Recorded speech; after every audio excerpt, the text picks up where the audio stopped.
My name is Brian Fay. I'm a professional middle to long distance runner with Nike.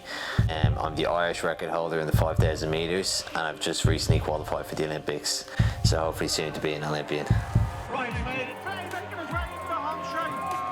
I was always involved in sport growing up, and I did GAA here in North Dublin. It's big to do Gaelic football in Glasnevin. I was born a quadruplet, so I have 3 quads, and I was just very small, so I was never good at the contact sports, even though I was technically okay and I was always fit and fast. Just purely based off how small I was, it was hard to adjust to sports like rugby or Gaelic football. So when I was about, I'd say 13 or 14, I remember getting dragged out to a cross-country race in school by my coach, and I really hated running cross-country. It was the worst. I'd always be 40th or 50th in the race, and you'd do 2 laps or 3 laps and the first lap would come and I'd be gassed, and I kept on getting dragged out from more and more races.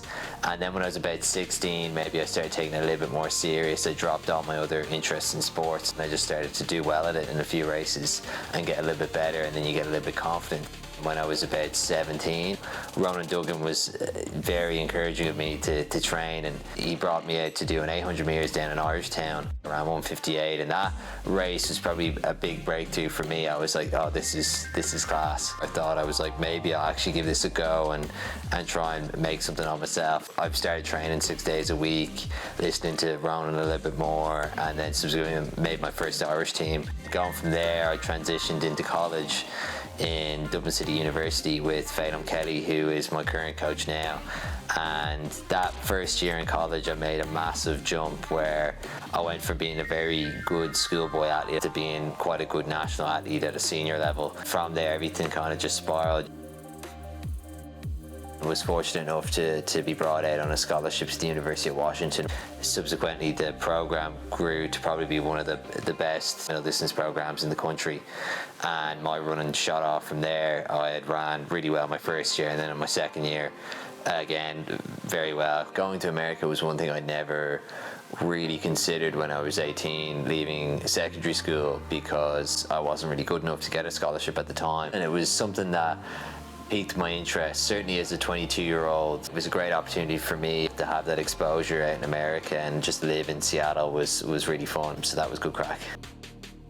I performed so well in the NCAA, so the opportunity to run professional had come up, and I decided to sign with Nike and come back under my old coach Phelim here in Dublin.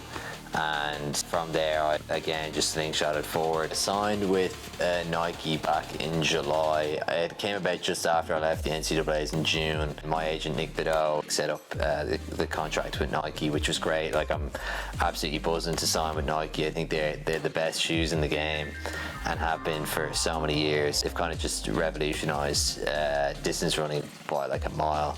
So to be able to sign with them was huge for me and huge for my family. And so I run about just over 100 miles a week, every week for the whole year, bar maybe a week where you take off in September. I run twice a day, every day except Friday and Sunday. We do 3 sessions a week on Tuesday, Thursday and Saturday. And on a Tuesday we train out in Lucan on the track there, thanks to Lucan Harriers for that. On Thursdays we train in the Phoenix Park. Saturdays are either Hotel or the Phoenix Park, and Sundays are the Phoenix Park as well. And then all my supplementary running, easy running in between that, on Mondays, Wednesdays and Fridays is all done just from my house. I do the gym on top of that twice a week as well on Tuesdays and Saturdays, and then I try and get a physio appointment once a week as well, just to make sure I'm all good and loose. It's a big commitment. Distance running is something that you have to live like a hermit. Pretty much your whole lifestyle is built around just training, sleeping, eating and training again. My first race back was the National Cross Country Championships that happened in Kilkenny. I managed to qualify myself for the European Cross Country Championships. I was happy to get that under my belt. It was a hard fought race, it was tough, but it hopefully be a good omen for the year to come. I was fortunate to be awarded the National Endurance Athlete of the Year for Athletics Ireland this year in 2023 for everything that I achieved throughout the year.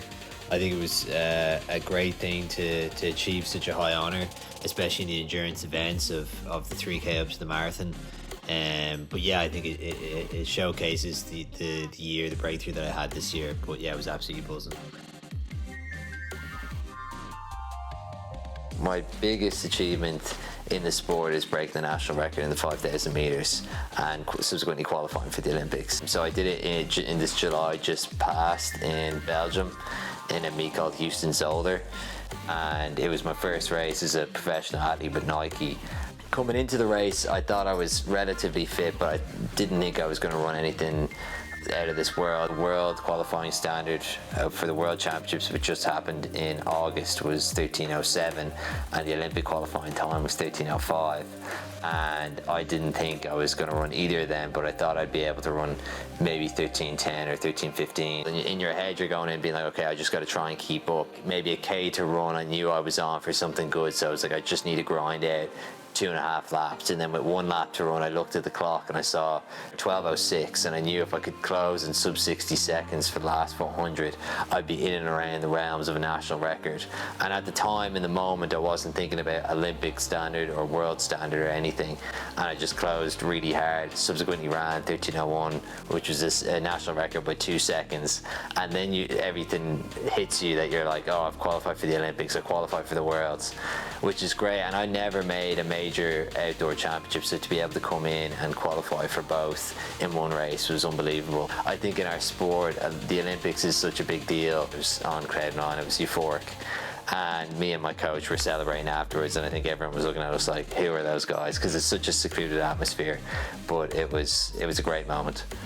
Racing is very hard to get right, but in a sport like athletics where it's individual, if you don't run a certain time, even by 3 or 4 seconds, people are like, oh, we had an off day. So it can be quite cutthroat with trying to perform well and stuff. And I think when you go into these races, I deal a lot with nerves and I deal a lot with anxiety, especially around performance. And I think a lot of athletes are similar to me in that situation. But I think you have to forget about times and forget about placing to an extent and go in and just control the controllables, as they say. So you know, on the day of a race, you know what your routine is, your warm-up routine is, and once you keep that in your control, you get less nervous and you're a little bit more focused. It's only running, it's not like the be-all and end-all of everything. Even though when you're doing it so much and so much training, you feel like it's everything in your life, but you got to just take a step back, be like, look, if it doesn't go well, it's not the worst, we'll just move on to the next race, and just go in being like, I have everything to gain from this, I have nothing to lose. There's an awful lot of young guys that are a year or two behind me, you know, maybe a couple of years younger than me, that are really knocking on that door to get into the next level. I would hope that, you know, I've opened that door for a lot of younger lads to see that there's a progression to the next level, or to the best level, I guess, the top level of athletics. One goal that I have this year, I've hit the national record and I've ran well in the 5K, but I'd love to hit the Olympic standard in the 10K as well. So I think being able to aim for a 10K or a good 10K time sometime down the line in the next 7 or 8 months would be my main goal before the Olympics. And then as well as the Olympics, the European Championships is on in June, and for me, I'd be in and around the realm of being able to medal. So if I can peak for that and be able to push for a medal in either the 5 or the 10, I think I'd be happy with that. And then, yeah, be ready for the Olympics in August. What I've achieved in the sport so far, I'm delighted with, but I think I will face different points of adversity in my career going forward naturally, just as a distance runner, whether that be injury or just not being able to perform to the level that I have in the past. I think that's something that you just learn to deal with. I do love running. I think you have to love running if you're training the amount that I am doing. I think it gets to the level where it's just second nature to you. You have to get up and just train as if you're getting up and brushing your teeth, irrespective of whether or not you feel good or feel bad or anything like that. And there are days where you do hate running and you're like, why am I out running? But I do love the highs of it. And I think I've been so fortunate in my life to meet such an incredible community of people, both in Ireland and in Seattle. It's really opened so many avenues for me, just being involved in the sport. Like, that's something that I'll probably cherish for the rest of my life. And it is something that I love a lot, being a part of the community and also the actual sport itself. It's my life, like, you know, it's grand. Stay fit.